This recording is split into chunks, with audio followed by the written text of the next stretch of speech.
저탄고지 다이어트는 체중 감량에 효과가 있습니다. 하지만 단기간에 체중 감량을 가져오는 효과적인 운동은 따로 이런 요요 현상을 극복하기 위해서는 다이어트를 위해서 건강기능식품의 효과는 운동에 있어서 가장 중요한 부분은 바로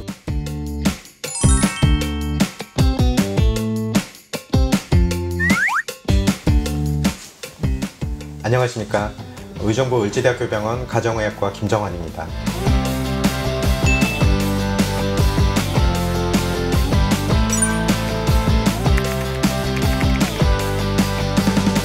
저탄고지 다이어트는 저탄수화물 고지방 다이어트를 말합니다. 탄수화물을 섭취하고 나면 그 분해된 당분이라는 산물이 몸에 축적이 되는데 이 당분이 줄어들면서 체중 감량 효과가 있는 것도 한 가지 방법이고, 또 한 가지는 당분이 인슐린이라고 하는 호르몬을 분비시키는 효과가 있는데 바로 이 인슐린이 몸 안에 지방을 축적시키는 바로 그런 영향을 가지고 있습니다. 따라서 인슐린 분비량이 줄어들면서 지방 축적이 줄어들고 그로 인해서 체중 감량 효과가 나타나게 됩니다. 따라서 저탄고지 다이어트는 체중 감량에 효과가 있습니다.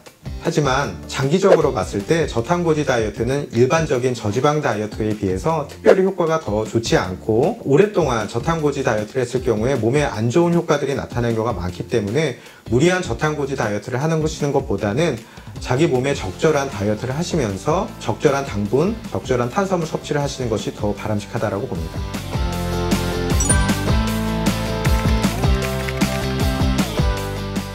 단기간에 체중 감량을 가져오는 효과적인 운동은 따로 없습니다. 어떤 운동을 하느냐를 고민하는 것보다는 내 몸에 적절한 운동이 무엇이냐, 그리고 어떤 정도의 강도로 운동을 하느냐, 이것을 생각하는 것이 더 좋을 것 같습니다. 운동을 하면서 적절한 강도를 유지를 한다는 것은 운동을 하고 난 이후에 어느 정도 힘들고 고된 느낌이 드는 정도 수준의 운동을 말합니다.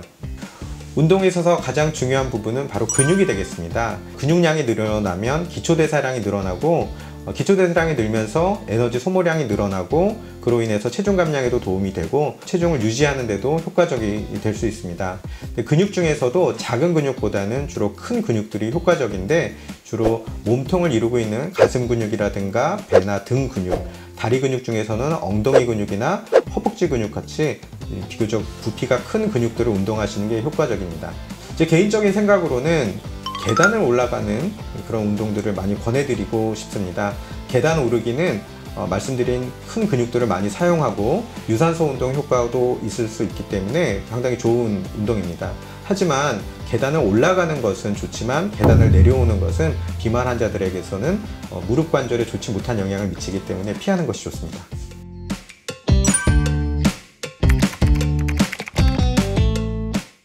이렇게 체중이 줄었다가 원상태로 돌아오거나 원래 체중보다 조금 더 늘어나는 현상을 요요 현상이라고 부릅니다. 이런 요요 현상을 극복하기 위해서는 여러 가지 방법들이 있겠지만 저는 두 가지 방법을 추천해 드리고 싶습니다. 우선 첫 번째는 체중을 좀 천천히 빼는 방법을 고려해 보시는 게 좋겠습니다. 갑자기 살을 많이 빼게 되면은 우리 몸에서 체중을 원래의 체중으로 돌이키려고 하는 항상성이라고 하는 생리적 현상이 일어나기 때문에 뺀 체중이 다시 원래대로 돌아오려는 그런 현상들이 자꾸 벌어지게 되는 거죠. 그래서 천천히 체중을 줄이는 것이 이런 항상성을 극복하는 데 도움이 될 수 있습니다.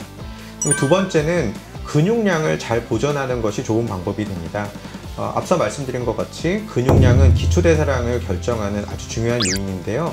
보통 살을 빼게 되면 지방만 빠지는 게 아니라 근육도 같이 줄기 때문에 기초대사량이 줄어드는 그런 효과들이 같이 나타나게 됩니다. 따라서 근육을 잘 보존하기 위해서는 적절한 근력 운동을 병행함과 동시에 단백질 섭취량도 늘리고 불포화 지방산을 많이 섭취하는 것, 이런 것들이 좀 도움이 될 것 같습니다.